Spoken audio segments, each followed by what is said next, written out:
Marcus Ellison was 39 years old the night a room full of strangers watched his fiancée hand him back his ring, and the only sound louder than the applause that followed was the thing she didn't know she'd just done to herself.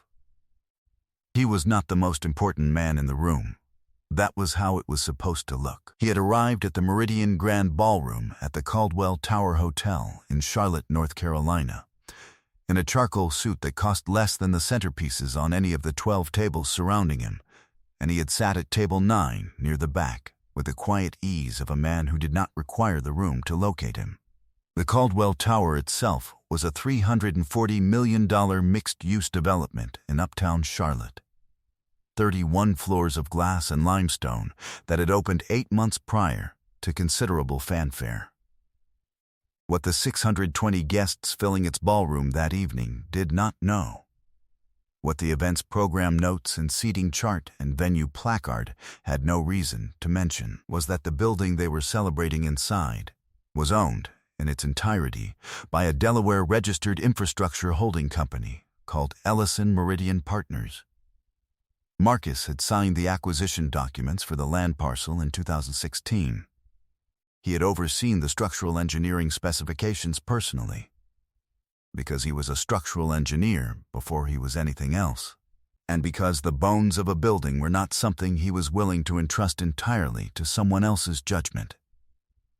He had attended the ribbon cutting in a hard hat alongside the mayor and said almost nothing to the cameras, and driven home in his truck afterward, and made himself a sandwich, and written 3 lines in the leather notebook he kept in his inside jacket pocket. Tonight, the building he owned was hosting a gala celebrating Northgate Properties, his fiancée's father's commercial real estate development firm, and its expansion into a 30-city national portfolio. The ballroom rental for the evening had cost Northgate $91,000. Marcus knew the number because his property management team had processed the invoice. Dina Ashworth had not told him she was going to do what she did. She never announced things she had already decided. That was one of the first qualities he had noticed about her, and one of the last things he had understood about her. That her decisiveness was not confidence so much as the particular certainty of a woman who had never once had to consider the consequences before acting. She walked to the microphone at 9:22 in the evening during what the program listed as remarks from the Northgate family. She was wearing the deep green dress she had bought in Raleigh 3 weeks prior, the one she had asked Marcus twice whether he liked, and he had said yes, and she had not been asking him. She spoke without notes. She said that before the program continued, there was something personal she needed to address, that she had come to a decision about her own future, and that she believed in being direct. She said that she and Marcus would not be moving forward with their engagement. Then she crossed the ballroom floor to table 9, picked up his left hand from the tablecloth where it rested, and placed the ring in his water glass with a small, definitive sound that the nearest 4 tables heard clearly. Her father, Raymond Ashworth, rose from table 1 and began to applaud. He was 64 years old and had spent 31 years building Northgate Properties from a single strip mall acquisition in Greensboro into a firm managing $1.8 billion in commercial assets. And he applauded his daughter the way men applaud things they have already decided are correct. Dina's younger sister Camille had her phone out before Raymond's hands had met twice. The video would be live before Marcus reached the parking garage. Marcus Ellison stood. He buttoned the top button of his jacket without looking down. He reached into his inside pocket and touched the spine of the notebook once. Then he walked out of the Caldwell Tower Hotel's ballroom through the service corridor, nodded to the catering staff he passed, and took the elevator to the parking structure on level 2. He sat in his truck for 6 minutes before he started the engine. He did not call anyone. He drove home through the late Charlotte night with the radio off and the jacket still on and the notebook still against his chest. And he thought about the things a structural engineer thinks about when something has just been deliberately destabilized. Load redistribution. What moves when the center shifts? Where the weight goes next? Before we jump into the story, comment where in the world you are watching from and subscribe, because tomorrow's story is one you need to hear. To understand what happened in that ballroom, you have to go back to where Marcus Ellison came from, and more importantly, to where the Ashworth family decided he would stop. On a Tuesday morning in late October, Charlotte had that particular autumn quality that Marcus's grandmother used to call God showing off, the light sharp and angled, the air carrying the smell of turned leaves from the park 2 blocks from the house he'd grown up in on Beatty's Ford Road. He had been up since 5. He always was. His grandmother had kept a house that began its day before sunrise, and that rhythm had become so integrated into his biology that alarm clocks felt like a formality. By 5:40 he had run 4 miles and was standing at the kitchen window with his coffee watching the light come in over the roofline across the street. The house he lived in now was a 4-bedroom Craftsman in the Plaza Midwood neighborhood that he had renovated almost entirely himself over the first 2 years he'd owned it. Not because he couldn't afford contractors, but because his grandmother had taught him the difference between a house and a home was the work you put into it with your own hands. The back porch was his. He had designed the foundation support, poured the footings, framed it out on weekends over the course of a summer, and every time he stood on it he felt the particular satisfaction of weight distributed correctly. She used to say that a man who built things understood that nothing worth having was built for him.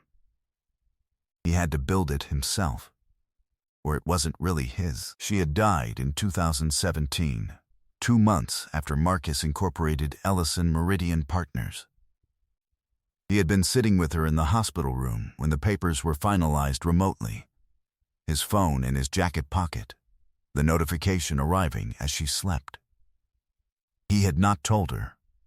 She would have said it was too much and told him to eat something and changed the subject, and he had loved her so specifically for exactly that. His business card said Principal Structural Engineer, Ellison Meridian Partners. That was true. It was also the smallest true thing about him. What the card didn't say, what no card in any pocket Marcus owned had ever said, was that Ellison Meridian Partners was not a structural engineering consultancy. It was an infrastructure holding company, with a portfolio of 7 commercial properties across North and South Carolina, including the Caldwell Tower, 3 logistics distribution centers in the Charlotte Metro, and a 49% stake in a mixed-income residential development in the South End that was currently the largest privately funded affordable housing project in Mecklenburg County. He had started the company quietly, the way he started everything. A conversation with his attorney, Geraldine Park, in her office on Providence Road. A Delaware LLC filing. A first acquisition that he told no one about, because there was no one at that point who needed to know. He had been 31 years old and already 10 years into his engineering career, and the company was the natural extension of what he had always understood about structure, that the work that lasted was the work that was properly founded, and that most people couldn't see a foundation once it was built. He met Dina Ashworth in 2020 at an industry dinner hosted by the Charlotte Regional Business Alliance. She was there representing Northgate Properties, where she worked as vice president of acquisitions. She was direct and sharp and laughed at something he said about load-bearing walls with what seemed like genuine delight, and he had found that particular combination nearly impossible to resist. They were engaged by the fall of 2022. The Ashworths received the news the way a family receives news they have already decided how to categorize. Raymond shook Marcus's hand at the dinner table in their Myers Park home and turned back to the conversation he'd been having with Dina's brother-in-law. That was the totality of the welcome.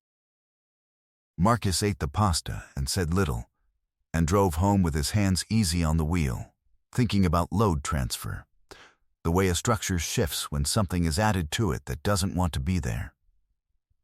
He was used to the shift by the end of the first year. In the commercial real estate world Raymond Ashworth inhabited, a man's value was his visibility, his portfolio, his name on a building. By those metrics, Marcus registered as a consultant, a structural engineer who worked with developers, competent, useful in the way specialized tradespeople were useful, but adjacent to the real work.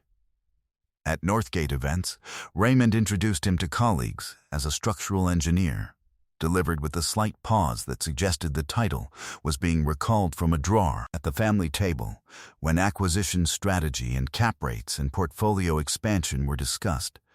The conversation moved around Marcus the way a river moves around a fixed stone, not from deliberate exclusion, but because no one had ever thought to ask whether the stone had something to say. Dena's sister Camille called him the blueprint man in his second year, half affectionate, half not, meaning he was useful for drawing things up and could be set aside while the real decisions were made.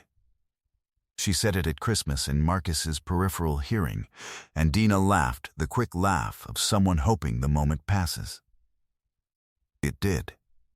Moments always did with Dina. She had a gift for letting uncomfortable truths vanish into the forward motion of the next thing. And Marcus had loved her long enough to understand that this gift was also her ceiling. And for a long time, he had let that be enough. In the spring of 2023, Northgate Properties won a competitive bid to develop a 40-acre mixed-use parcel in the University City corridor. Raymond announced it at a family dinner with the gravity of a man declaring something destined. He said Northgate was entering a new chapter.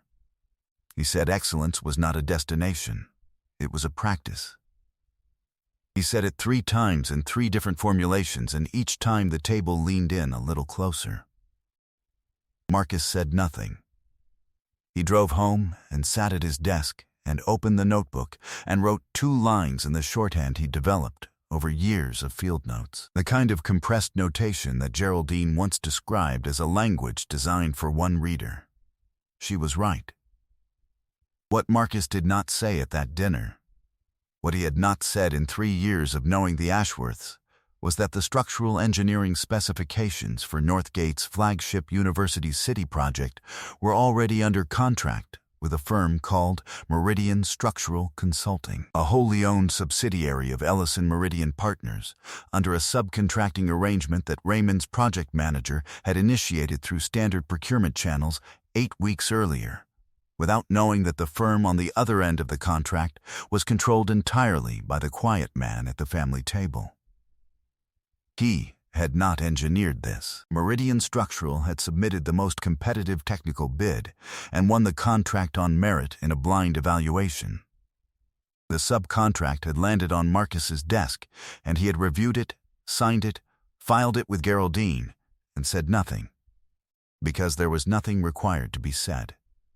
A contract was a contract. The work would be excellent. It always was.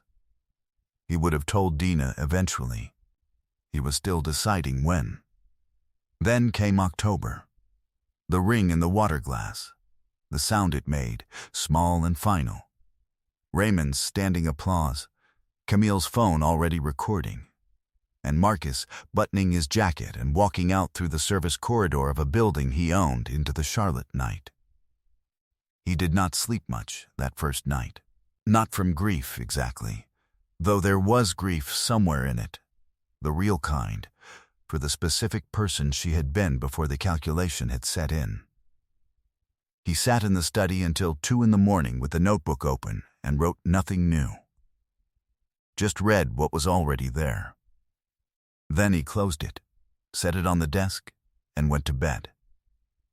He called Geraldine at 8 the next morning. She was already at her office. She always was.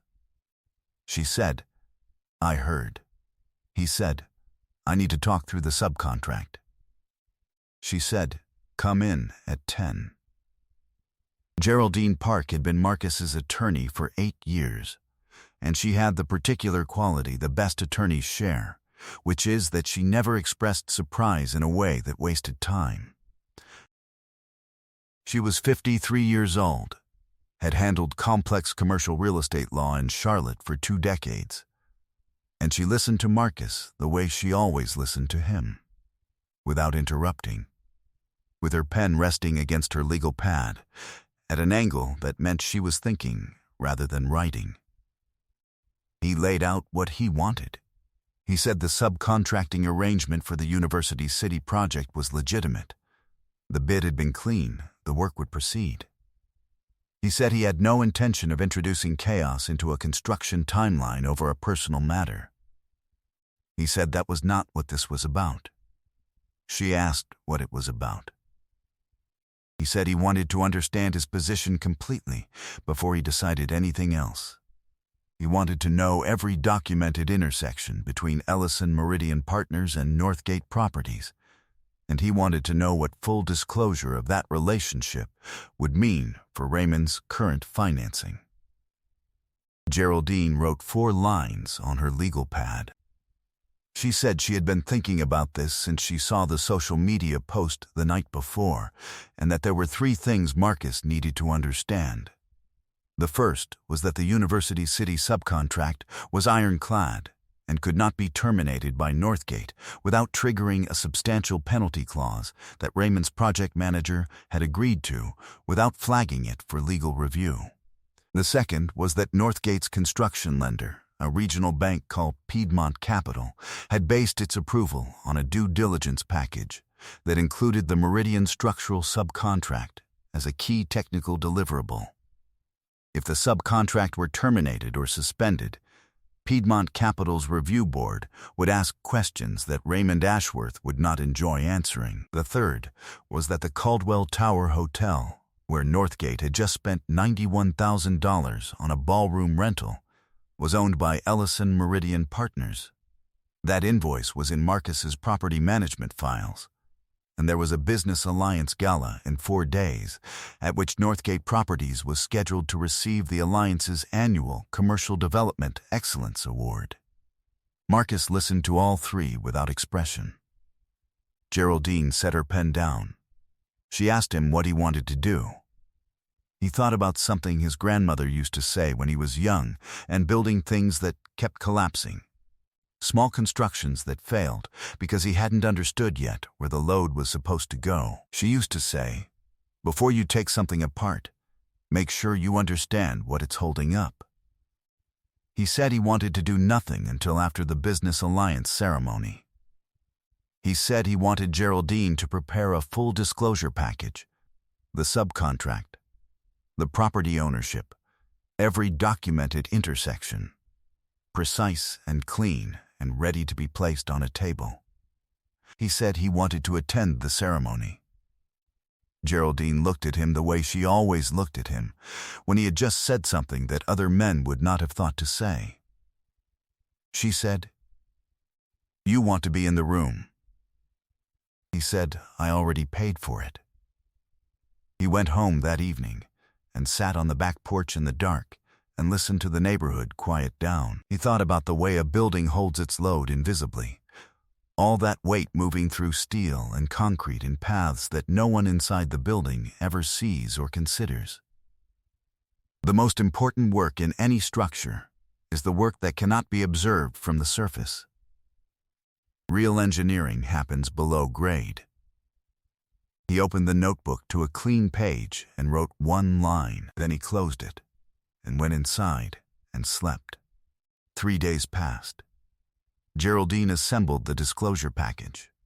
Marcus walked the University City site on Wednesday morning in his field boots, methodically, corners first, moving inward, checking what was already built against what was specified. The crew foreman flagged him near the eastern foundation pour, a question about rebar spacing on the northeast corner. Marcus pulled out the notebook, showed him the original specification, and they resolved it in 11 minutes. He was not performing calm. He simply was calm, the way a building is calm under load when it has been engineered correctly. every element carrying exactly what it was designed to carry, and nothing more. The Charlotte Regional Business Alliance Gala was held on a Thursday evening at the Meridian Grand Ballroom of the Caldwell Tower Hotel.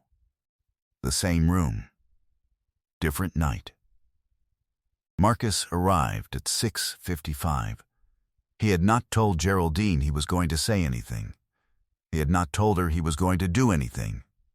He had simply asked her to be present, and she had come in a charcoal suit with the disclosure package in a leather folio under her arm, and she had sat beside him at table 4, which was not table 1, where Raymond Ashworth was seated with his board members and his wife Indina, who had not yet seen Marcus arrive.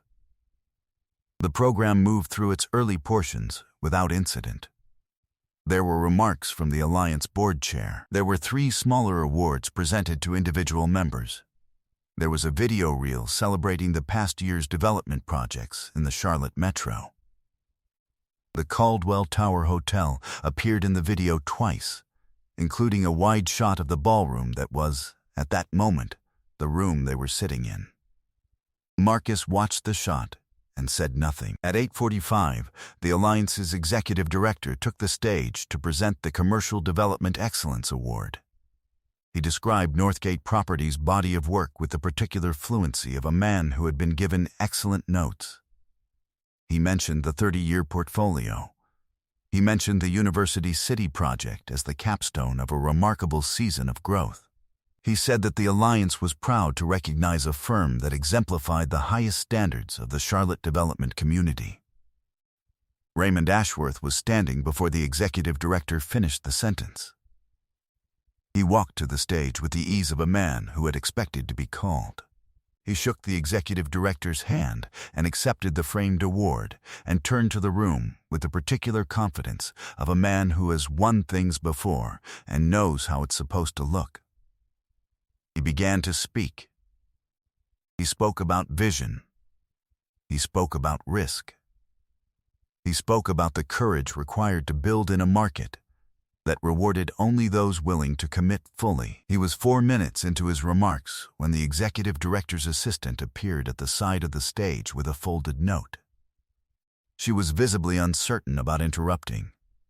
She passed it to the executive director, who read it, and whose expression shifted in a way that the front tables noticed before the back tables did. The executive director stepped to the microphone, excused himself with a word to Raymond, and said that there had been a request for a brief announcement from the floor before the remarks concluded, and that given the nature of the announcement, the Alliance's protocols required it be acknowledged.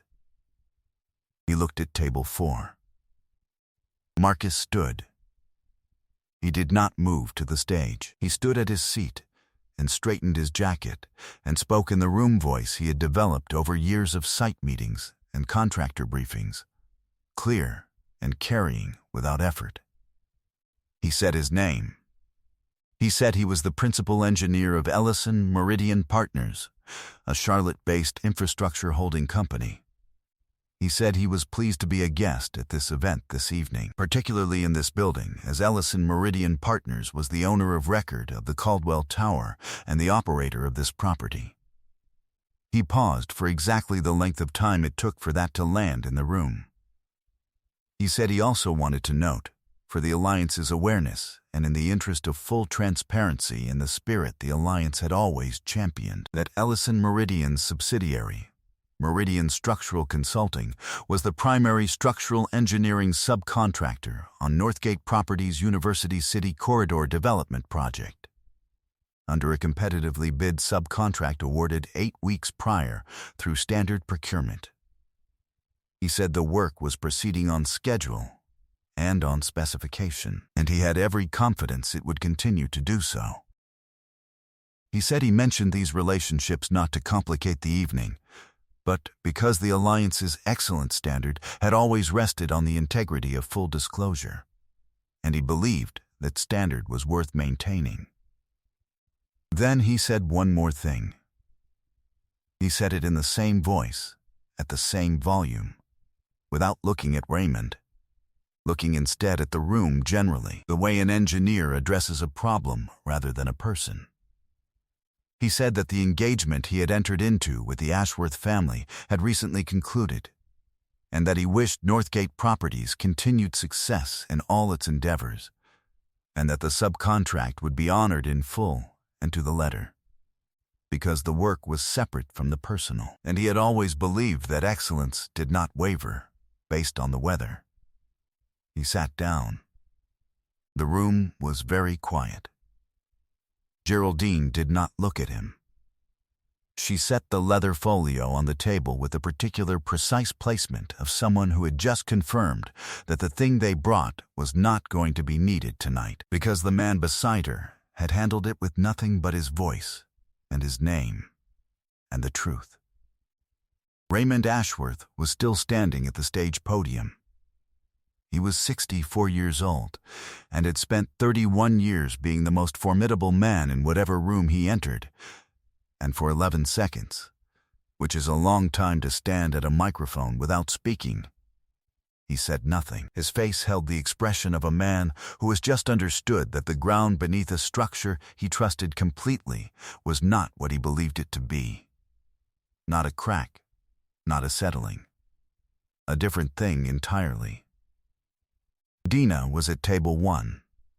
She had turned in her chair and was looking at Marcus with an expression that was not the one she had worn at table 9 4 nights earlier. It was something quieter and more complicated than that. The expression of a woman assembling a geometry in real time and not enjoying the shape it was making. Raymond gathered himself. He thanked the alliance. He said something brief and formal and left the stage without the full remarks he had prepared. His wife touched his arm when he sat down. He did not respond. The program concluded 20 minutes later. Marcus did not approach the Ashworth table. He did not look for Dina on his way out. He shook the executive director's hand at the exit, thanked him for the courtesy of the announcement protocol, and walked to the parking garage with Geraldine beside him, her folio still under her arm. She said, "You didn't need the package." He said, "I know, but it was good to have it built." She said that was the most engineer thing he had ever said, and he agreed with her, and they stood at the garage elevator for a moment before she said she would be in touch Monday with next steps. He drove home through the Charlotte night. The city had that particular Thursday quietness of a place that had not yet reached the weekend, and he moved through it easily, unhurried, the notebook in his jacket pocket against his ribs, and the work of the evening already settling into the past tense in his mind, where it belonged. The story rearranged itself into its permanent shape over the following weeks, and Marcus did not rush any part of it. Piedmont Capital initiated a formal relationship disclosure review the Monday after the ceremony, triggered by a compliance flag cross referencing the University City subcontract with Ellison Meridian's public property holdings. Raymond's project manager, who had initiated the subcontract without flagging it upward, resigned 3 days in. The review concluded 6 weeks later without finding irregularity in the subcontract, because there was none. But it had required Raymond to spend 40 hours in legal meetings explaining a relationship he had not known existed, which was its own form of accounting. The Commercial Development Excellence Award remained with Northgate Properties. What changed was subtler and more durable. At the Alliance's next board meeting, the executive director introduced a new disclosure protocol for all award nominees. The internal working document called it the Ellison Standard. The final published version called it the Transparency Framework, which was more appropriate and meant exactly the same thing. Raymond Ashworth retired in February. His letter to Northgate's clients cited legacy and balance. No one who had been in that ballroom read it without understanding. Dina was named president, which was what Raymond had always intended, and she was more than capable of it. Marcus's subcontract was honored through to completion, on schedule, as he had said it would be. Camille's video existed in perpetuity in the corners of the internet where things like that lived. It had captured Dina at the microphone, the ring in the glass, Raymond rising to applaud. It had not captured what happened 4 nights later in the same room, because Camille had not been at the Alliance event. But the comments had shifted in the weeks after a trade publication piece mentioned Ellison Meridian's Caldwell Tower ownership in passing. People could do math. The ratio of understanding to cruelty in the comment section reversed entirely, and there was no deleting a video that had already been screenshotted 12,000 times. Dana called on a Tuesday morning in December, 6 weeks after the ceremony. He answered on the 3rd ring. She said she had been thinking about what to say for a while and hadn't found the right version. He said he understood. She said she wanted him to know she hadn't known about the building, about the subcontract, any of it. He said he knew. She said she wasn't sure that made it better. He said he didn't think it was supposed to. There was a long pause on the line, the kind that carries the weight of everything said correctly and everything that wasn't. She said she was sorry. He said thank you. He meant it. He said he hoped Northgate's next chapter was a strong one. And he meant that too, and the call ended without anything unresolved, which was the best a call like that could hope to be. Geraldine finalized the legal separation in January. There were no shared assets to divide. The engagement had not produced a marriage, and Marcus's holdings had been entirely within Ellison Meridian Partners since 2016, structured clearly and at considerable remove from any personal entanglement. There was nothing to untangle, because nothing had been tangled. That was the architecture. It held. By April, Marcus had broken ground on the 3rd phase of the South End residential development, and the project had been named in a national trade publication as one of the 15 most significant affordable housing initiatives in the American South.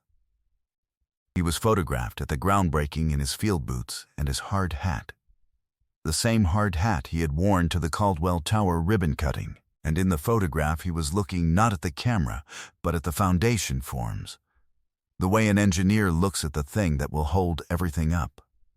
The notebook was in his jacket pocket. It was always in his jacket pocket. On a Saturday morning in May, he was at a professional development seminar hosted by the Engineering Association's local chapter, sitting in the 3rd row with a coffee and the notebook open on his knee, when the woman beside him asked what he was writing. She asked it directly, without preamble, the way someone asks a question when they are genuinely curious about the answer. Her name was Lydia Osei, civil engineer, infrastructure track, the Carolinas division of a firm he knew by reputation. She had the specific directness he had always found easier to trust than elaborate warmth, the kind of person who named a problem correctly and did not require you to pretend it was something else.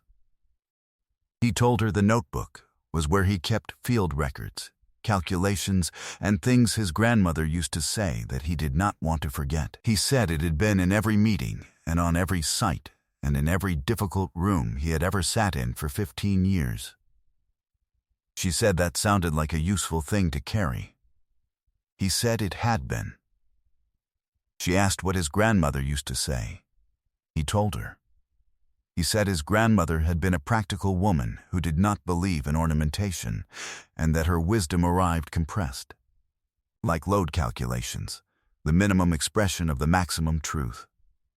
He told her the line he had written on the first page of every new notebook since 2009. Build it right, or don't build it at all.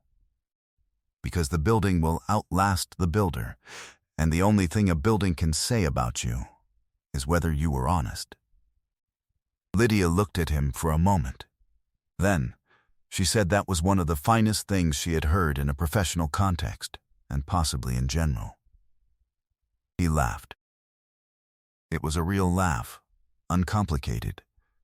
and it arrived with the ease of a man who had set down something he had been carrying for longer than necessary. After the seminar, they had lunch at a place around the corner that neither had been to before, and talked for 2 hours about load paths and site conditions, and the challenge of affordable housing in markets where land costs had outpaced creative financing.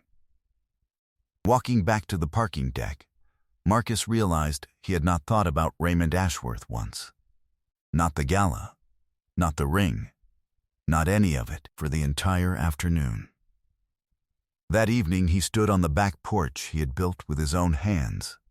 The Charlotte night was mild. The neighborhood settled into its evening sounds, a distant lawnmower, a dog on the next block, the ordinary music of a city finishing its day. He felt the weight of the porch under his feet, the way you feel the weight of a thing built correctly. Solid and settled and going nowhere. His grandmother was right. The building always outlasted the builder. What it said about you was the only question worth answering, and the only answer that held was whether you had been honest in its construction. He had been. He went inside. He started dinner. He was at peace with every corner of what he had built, and every corner of what came next. And that peace was not the absence of everything that had happened. It was the foundation underneath it. Properly footed, properly loaded, built to last. I hope you enjoyed that one. Be sure to like the video and subscribe so you don't miss the next story. I've picked out 2 more for you that I think you'll really like.